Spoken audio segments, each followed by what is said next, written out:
Dear students, Assalamu alaikum wa rahmatullahi wa barakatuh. Today my topic is the poem Snowdrop, which is the poem number 5th of your English textbook. And this poem, it's written by Edward James Hughes or Ted Hughes. तो बच्चों, सबसे पहले poem को समझने से पहले शायर का जानना बहुत ज़रूरी होता है। तो सबसे पहले हम शायर के मुतलिक जानने की कोशिश करेंगे। तो पहला पॉइंट जो है, Edward James huge was born in 1930 in the West Riding region of Yorkshire. 1930 में पैदा हुए यॉर्कशायर, जो कि यूनाइटेड किंगडम या इंग्लैंड का एक शहर है, वहाँ पैदा हुए। और दूसरी बात जो है, his father William James participated in world war first. उसके बाप ने पहली जंग अजीम जो हुई थी उसमें हिस्सा लिया। और यही वजह थी कि यहाँ पे जो शायर थे, उसके बाप ने जब वर्ल्ड वॉर फर्स्ट में हिस्सा लिया, it made a deep impression on his mind. शायर के दिमाग पर गहरा असर पड़ गया कि जब उसने देखा कि जब उसके बाप ने पहली जंग अजीम में हिस्सा लिया था। एंड दैट्स वाई कि यहाँ से जो ह्यूज थे, उसने क्या किया, उसने जितनी भी पोएम्स उसके बाद लिखी, he reflected this cruelty of war. उसने ऐसी पोइट्री लिखना शुरू की विच हाईलाइट्स और विच रिफ्लेक्ट्स और which shows this cruelty of war, कि जंग कितना जालिम होता है। It leads to destruction, it leads to bloodshed, it leads to loss of property, death, it leads to death, or so many people they are being killed, the innocents are being killed. तो शायर के दिमाग और जहन पर गहरा असर पड़ गया। And nature in his poems. और उसके बाद जितनी भी पोएम्स थी उनमें यही अक्कासी थी, जंग के मुतलिक ज़्यादा पोएम्स उसने लिखी और ऐसी पोएम्स लिखी जिसमें नेचर का भी जिक्र उसने किया है। उसके बाद जो ह्यूज थे, he was born in rural area. एक गाँव में वो पैदा हुए थे और यही वजह है he developed love for animals and birds. तो जाहिर सी बात है उसको जानवरों और परिंदों के साथ बेहद लगाव था, क्योंकि गाँव की ज़िंदगी में ऐसी चीज़ों के साथ वास्ता पड़ता है। और यही वजह है उसको इन जानवरों और परिंदों के साथ बचपन से ही बेहद लगाव था।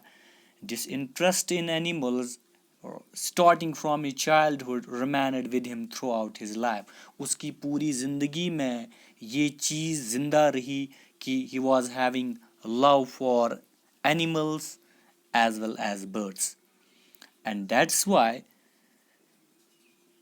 he has written so many animal poems.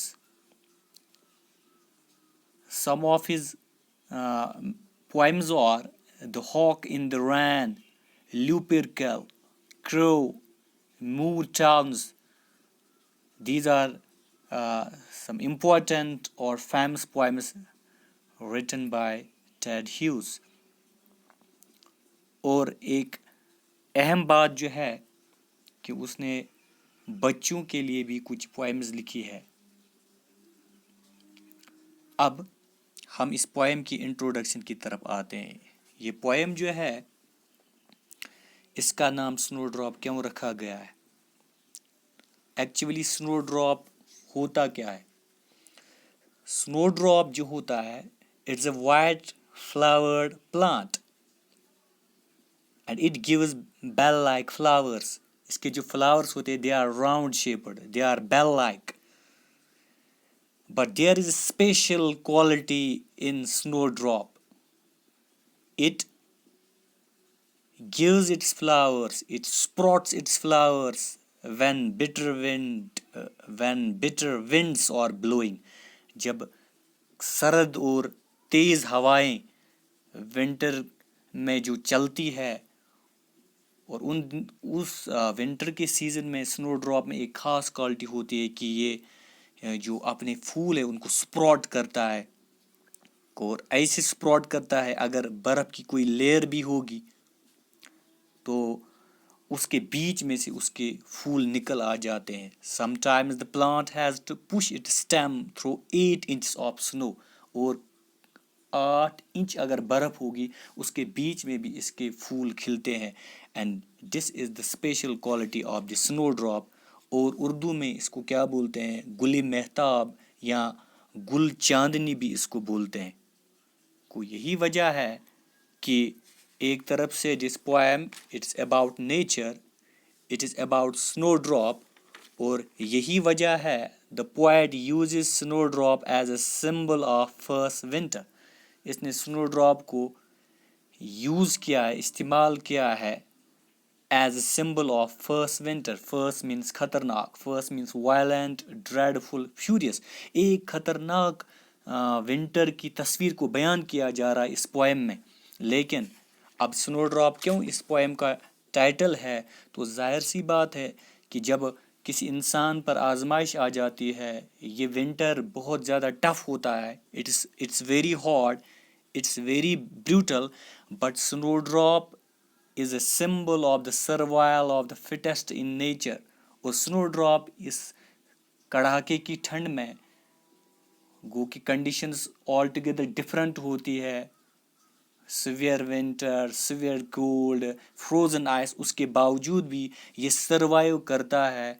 और हम कहेंगे कि ये नेचर की जो चैलेंज होती हैं उनको बर्दाश्त करता है. इट टॉलरेट्स और it bears the tough winter. तो इसीलिए जब हम इंट्रोडक्शन की तरफ आते हैं, this poem which is written by Hughes, it presents a very tough and cruel image of nature. ये हमें नेचर की एक ऐसी तस्वीर को बयान करता है कि समटाइम्स नेचर हमें लगता है इट इज़ क्रूअल. और जब बर्फबारी होती है, विंटर का महीना होता है, कड़ाके की ठंड होती है, तो कभी कभार ऐसा लगता है कि nature is cruel. He creates an atmosphere of hard winter. This poem is about hard winter.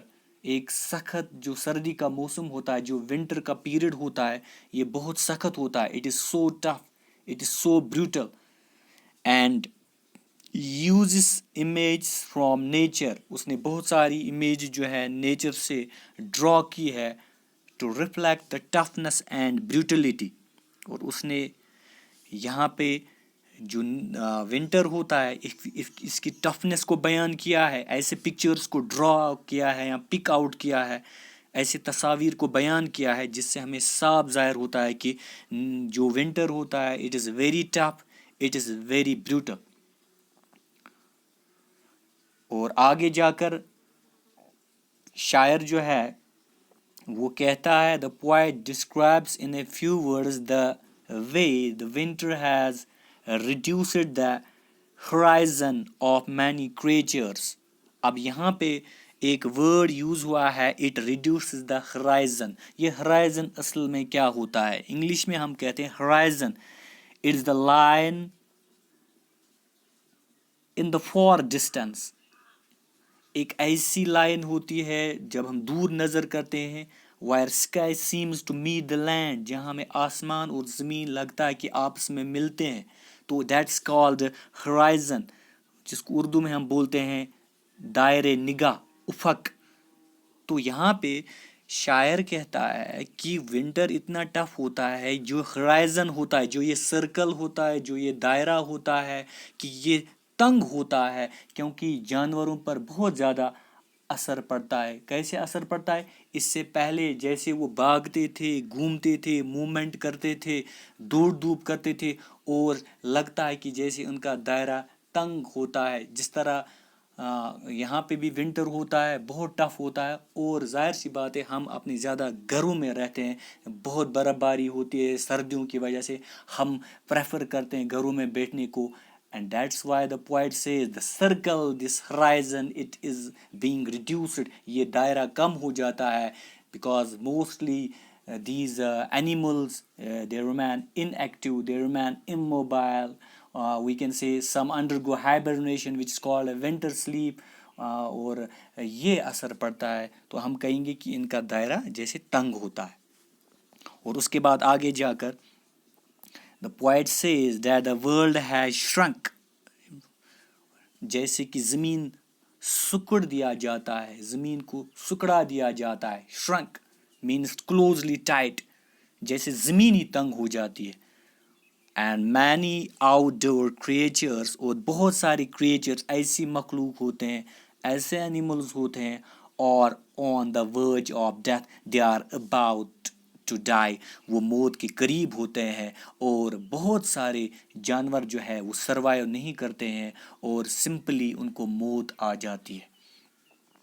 اور اسی لیے آگے جا کر شاعر کہتا ہے دے نو لانگر اسکیری اور fly as they use to. یہ جو جانور ہے جس طرح یہ اسکیری مینس ٹو رن اور موو ہریڈلی، بھاگنا دوڑنا، اب یہ اس طرح سے دوڑ نہیں لگا سکتے، اس طرح سے دوڑ دھوپ نہیں کر سکتے، اس طرح سے موومنٹ نہیں کر سکتے تھے. As they use to model ہوتا ہے یہ ہم یوز کرتے ہیں habitual action in the past. اس سے پہلے جیسے بھاگتے تھے گھومتے تھے، اب ونٹر کی وجہ سے they can't move freely.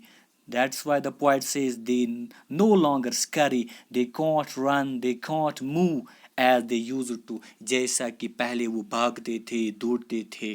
تو this is the introduction of the poem Snowdrop.